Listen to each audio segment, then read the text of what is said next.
Hello everyone, आज की video में हम पढ़ेंगे कोनिक सेक्शंस के बारे में। कोनिक सेक्शंस, सबसे पहले हम बात करेंगे कि कोनिक सेक्शन बनते कैसे हैं और कौन कौन से कोनिक सेक्शन होते हैं।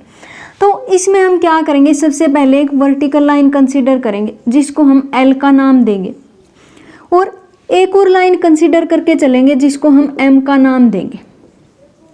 और मैं मान लेती हूँ कि ये जो एम लाइन है एल लाइन को किसी वी पॉइंट पर कट करती है, मतलब इंटरसेक्ट करती है, और अल्फा का क्या बनाती है, इंक्लिनेशन बनाती है इस एल लाइन के साथ। फिर मैं क्या करती हूँ, इस लाइन को ऐसे रोटेट करती हूँ कि ये अल्फा हमेशा कैसा रहना चाहिए, कांस्टेंट रहना चाहिए। तो अगर मैं इस लाइन को मूव करती जाऊंगी, मतलब रोटेट करती जाऊंगी इस एल पॉइंट के अराउंड इस तरीके से कि अल्फा हमेशा सेम ही रहे या फिर कांस्टेंट रहे, तो कुछ इस तरीके की फिगर बन जाती है जो हमारे पास किसके जैसी दिखती है। ऐसा लगता है कि हमने दो कोन को एक साथ रख दिया हो। तो कुछ इस तरीके की फिगर बनती है जब हमारे पास, हम इस एम लाइन को कुछ इस तरीके से रोटेट करते हैं इस एल लाइन के अबाउट कि ये जो अल्फा एंगल है वो हमेशा कैसा रहना चाहिए, कांस्टेंट रहना चाहिए। ये हमारे पास क्या बन जाती है, ये है एल लाइन और ये होती है एम लाइन, और यहाँ पर है एंगल अल्फा, और ये पॉइंट होता है वी, ये वाला पॉइंट वी। तो जब हमारे पास इस लाइन को हमने ऐसे रोटेट किया कि ये दो पार्ट में डिवाइड हो गया, तो इन दो पार्ट को बोलते हैं, इसको तो बोलते हैं अपर नैप और इसको बोलते हैं लोअर नैप। इस वी पॉइंट को बोलते हैं हम वर्टेक्स, और जिस लाइन के रोटेट करने से ये राइट सर्कुलर कोन बना है उसको हम बोलते हैं generator, generator off the cone, और ये होती है axis of the cone, axis of the cone. तो अब जो कोनिक सेक्शन होते हैं इसी की हेल्प से बनते हैं, इस राइट सर्कुलर कोन की वजह से। कैसे बनते हैं, हमारे पास एक प्लेन कंसीडर करके चलते हैं हम। प्लेन कैसा होता है, 2D होता है। तो इस प्लेन को जब हम कंसीडर करके चलते हैं और यहाँ पर अलग अलग पॉइंट पर हम क्या करते हैं, इंटरसेक्ट करते हैं, तो इस प्लेन की और इस राइट सर्कुलर कोन की इंटरसेक्शन से ही क्या बनते हैं, हमारे पास कोनिक सेक्शन बनते हैं। और अगर मान लिया मैं इस प्लेन को यहाँ पर रखती हूँ तो कुछ और कोनिक सेक्शन बनेगा, अगर मैं कुछ उसको ऐसा रखती हूँ तो कुछ और कोनिक सेक्शन बनेगा। अब हम क्या करेंगे, एक प्लेन कंसीडर करेंगे जो इस राइट सर्कुलर कोन को या तो अपर नैप में इंटरसेक्ट करता है या फिर लोअर नैप में इंटरसेक्ट करता है, इस वर्टेक्स पर इंटरसेक्ट नहीं करता। अगर वो वर्टेक्स पर इंटरसेक्ट करता है तो डिफरेंट टाइप के कोनिक सेक्शन बनते हैं। पहले हम उसकी बात करेंगे जब वो वर्टेक्स पर कट नहीं करता। जब वो वर्टेक्स पर नहीं कट करता और मैं मान लेती हूँ कि यहाँ पर है वो प्लेन और यहाँ पर क्या करता है, वो 90 डिग्री का एंगल बनाता है। अगर मान लिया बीटा 90 डिग्री है तो क्या होगा, यहाँ पर बनता है एक सर्किल, सर्किल। और सेकंड केस में जब हमारे पास अल्फा कैसा होगा, बीटा से कम होगा और 90 डिग्री से कम हो जाएंगे ये दोनों एंगल, तो इस केस में बनता है हमारे पास इलिप्स। मतलब इस प्लेन को थोड़ा सा टिल्ट कर देते हैं और ये एंगल 90 डिग्री ना होकर के 90 डिग्री से कम हो जाता है। ये एंगल कौन सा होता है, ये हमारे पास कोई भी प्लेन है जो एल एक्सिस के साथ जो एंगल बनाता है उसी को हम कहते हैं बीटा, और अल्फा हमारे पास क्या है, जो जनरेटर एल लाइन के साथ एंगल बनाता है उसको हम कहते हैं अल्फा। और फिर अगर ये बीटा अल्फा के इक्वल हो जाता है तो इस केस में बनता है पैराबोला। और फोर्थ केस में क्या होता है कि 0 less than equal to beta less than alpha, मतलब ये दोनों एंगल 0 से तो बड़े होते हैं और ये जो अल्फा होता है वो बीटा से कैसा होता है, बड़ा होता है। तो इस केस में हमारे पास क्या बनता है, हाइपरबोला बनता है, हाइपरबोला।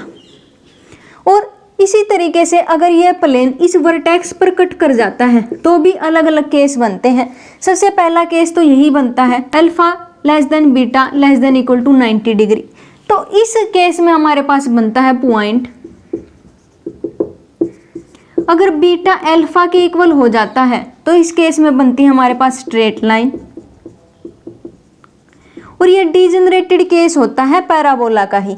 और तीसरे केस में जब हमारे पास कुछ ऐसा होता है तो हमारे पास बनती हैं टू स्ट्रेट लाइन, और ये इसी का डीजेनरेटेड फॉर्म होती है हाइपरबोला के केस का। तो इस तरीके से हमारे पास बनते हैं कोनिक सेक्शन, जो कैसे बने होते हैं, एक राइट सर्कुलर कोन का अगर हम इंटरसेक्शन लेते हैं किसी एक प्लेन के साथ, अब उस प्लेन को हम चाहे तो वर्टेक्स पर कट करते हैं या फिर डिफरेंट एंगल पर कट करते हैं in the upper nap and the lower nap, तब बनते हैं हमारे पास डिफरेंट काइंड के कोनिक सेक्शन।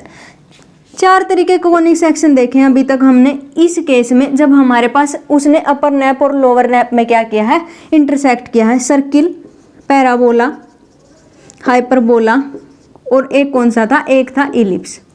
तो सबसे पहले हम बात करेंगे सर्किल क्या होता है। सबसे पहले हम बात करेंगे कि एक सर्किल क्या होता है। सर्किल में क्या होता है कि ऐसे पॉइंटों का हम कलेक्शन लेते हैं, ऐसे पॉइंट्स का कलेक्शन होता है जो किसी फिक्स पॉइंट से फिक्स डिस्टेंस पर ही रहते हैं, फिक्स डिस्टेंस पर ही रहते हैं।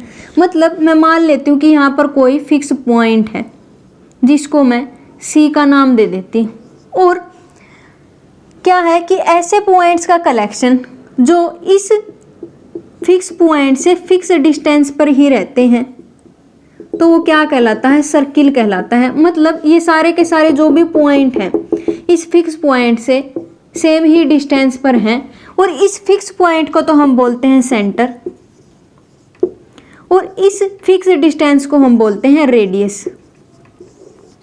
तो मैं मान लेती हूँ कि ये रेडियस कितनी दी गई है, r दी गई है, और ये फिक्स पॉइंट हमारे पास क्या दिया गया है, h, k दिया गया है। मतलब सेंटर ऑफ द सर्किल क्या दिया गया है, h, k दिया गया है। और यहाँ पर कोई पॉइंट कंसीडर कर लेती हूँ मैं x, y। मैं क्या करना चाहती हूँ, इस सर्किल की इक्वेशन फाइंड आउट करना चाहती हूँ। तो इसके लिए हमारे पास क्या दिया गया है कि सेंटर से जो इस पॉइंट तक की दूरी होगी वो किसके इक्वल होगी, रेडियस के इक्वल होगी। और डिस्टेंस फाइंड आउट करने का फॉर्मूला हम जानते हैं क्या होता है, x2 - x1 whole square plus y2 - y1 whole square, और उसका क्या होता है, अंडर रूट होता है। तो मैं इसको तो x1, y1 मान लेती हूँ, इस पॉइंट को मान लेती हूँ x2, y2। तो डिस्टेंस किसके इक्वल होगा, r under root x2 - x1 का whole square h minus x का whole square plus k minus y का होल स्क्वायर, और फिर क्या करूँगी, स्क्वायर कर दूंगी दोनों साइड, तो कुछ ऐसा बन जाएगा। अब चाहे मैं h माइनस एक्स लिखूँ या उसका स्क्वायर फाइंड आउट करूँ, या फिर x माइनस एच लिखूँ, एक ही बात है। तो क्या बनेगा, x minus H whole square plus y minus K whole square. तो ये होती है हमारे पास एक ऐसे सर्किल की इक्वेशन जो h के सेंटर से तो पास करता है और r उसकी क्या होती है, रेडियस होती है। तो इस तरीके से हम फाइंड आउट कर सकते हैं सर्किल की इक्वेशन। कभी कभी वो कैसा दे देता है कि हमारे पास एक सर्किल है जो ओरिजिन से पास करता है और जिसकी रेडियस फाई दी गई है, तो उसकी इक्वेशन बताओ कि क्या होगी। तो हम क्या करते हैं, h की जगह 0 पुट करेंगे क्योंकि सेंटर क्या है, 0 0 है, और h क्या है, सेंटर का x कोऑर्डिनेट है, और k भी हमारे पास किसी तरीके से क्या होगा, 0 होगा, क्योंकि k क्या है, y कोऑर्डिनेट है सेंटर का, और सेंटर का y कोऑर्डिनेट क्या दिया गया है, 0 दिया गया है। और इस r की जगह हम रखते हैं 5, क्योंकि 5 हमारे पास क्या दी गई है, रेडियस दी गई है। तो इस तरीके से हम फाइंड आउट करते हैं सर्किल की इक्वेशन। तो यही थी हमारी आज की वीडियो, जिसमें हमने समझा कि कोनिक सेक्शन कैसे बनते हैं और सर्किल के बारे में समझा। इससे नेक्स्ट वीडियो में हम पैराबोला के बारे में समझेंगे। तब तक के लिए stay connected, have a nice day, thank you.